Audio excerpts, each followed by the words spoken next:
Hi, welcome to Storytime with the Wicklow County Library Service. My name is Loretta from the Wicklow branch, and today I'm going to be reading Counting on Katherine by Elaine Becker, about a little girl who is obsessed with maths and understanding the numerical patterns that make up the foundations of our universe. She grew up as a little girl under very adverse circumstances in America, but eventually joined the space program, NASA, and had a key role in some very important missions. I hope you enjoy the story. Counting on Katherine by Helene Becker, illustrated by Dal Fumaruk.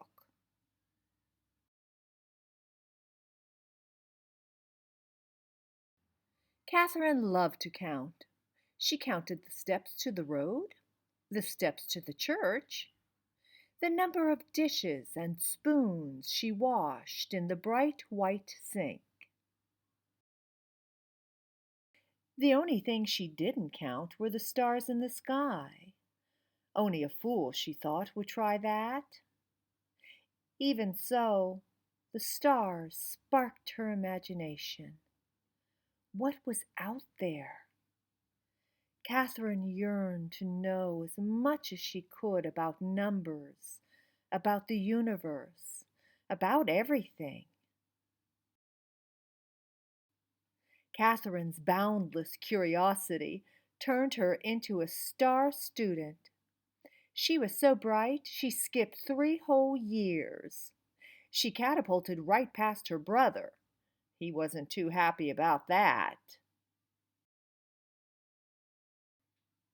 By the time she turned 10, Katherine was ready for high school.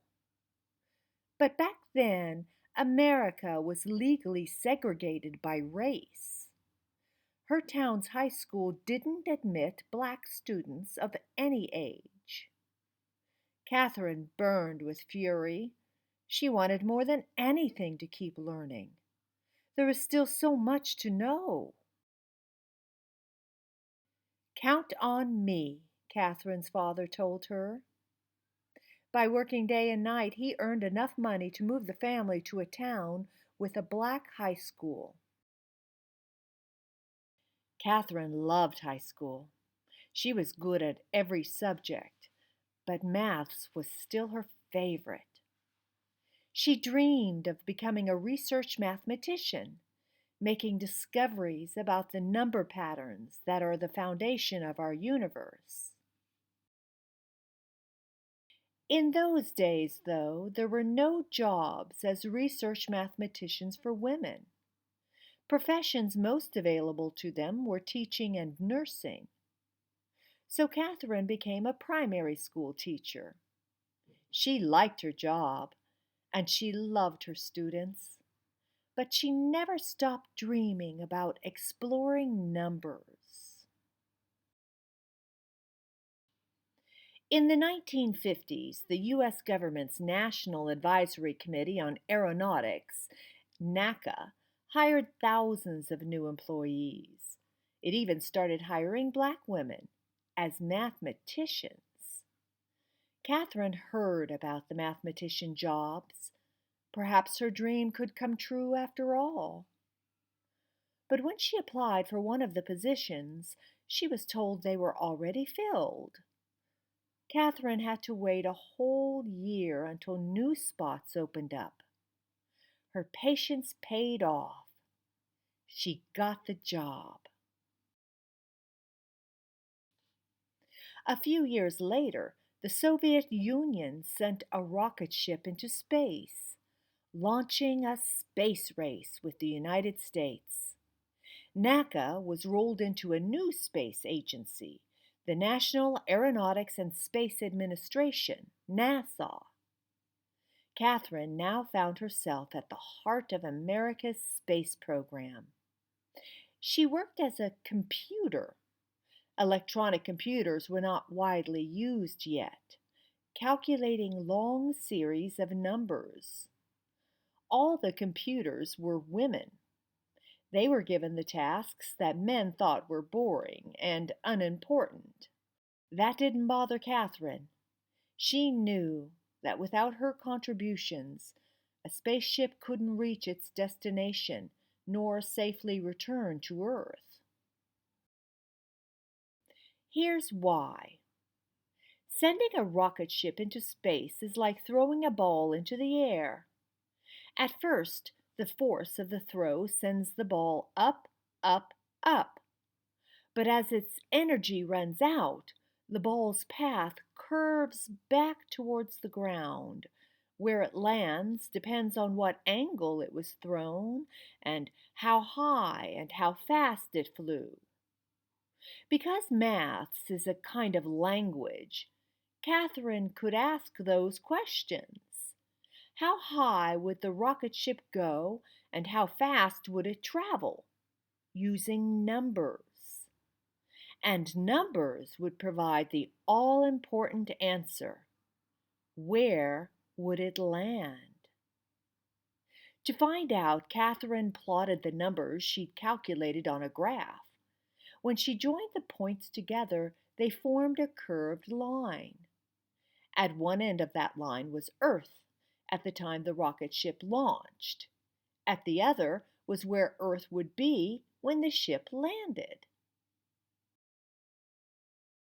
Katherine's reputation for accuracy and strong leadership skills — she was known for asking plenty of questions — got her promoted to Project Mercury, a new program designed to send the first American astronauts into space.